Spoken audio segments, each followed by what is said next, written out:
Hey everybody, and welcome to Lindsay's Little Library. I'm here today to share with you another BookList Thursday.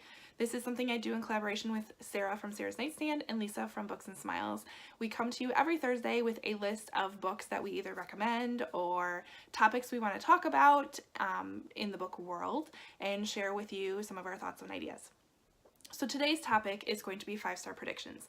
Last week we brought you the 5-star predictions kind of review of the first part of the year and what we thought were 5-star predictions. So we're going to set a goal so that over the next, I think, 3 months, we're going to read these books and come back and let you know what we thought of them. So when I approached this, I kind of went to each of my TBR shelves that are in my house, and I kind of have them divided up by genre, really, and picked one of each that I thought I'm A, excited to read, and B, think is going to be a 5-star prediction.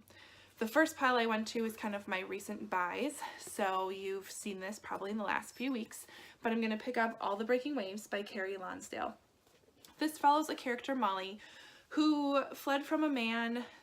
Sounds like something tragic happened, so she's getting away from him and trying to raise her daughter.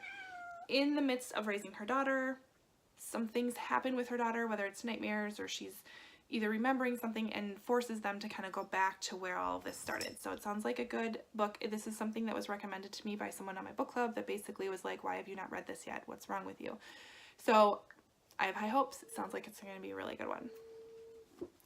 Then I went to my kind of psychological thriller shelf and I picked up Reconstructing Amelia by Kimberly McCreight.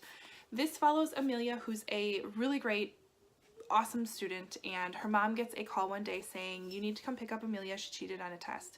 And her mom was very surprised by this because it does not sound like Amelia whatsoever. But by the time she gets to the school, Amelia has jumped off of the roof of the school and killed herself. Supposedly. We'll see.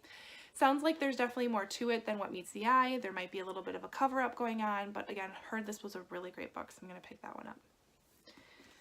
The next book I have kind of came off of my contemporary-ish shelf, I guess you could call it, and we're going to read Homefront by Kristen Hanna.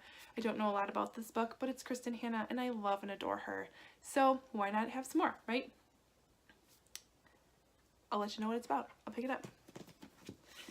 Next book is kind of off of my YA shelf, and the other reason why I am going to read this book before the middle of April for sure is I'm going to go and meet Rudy Sepetys.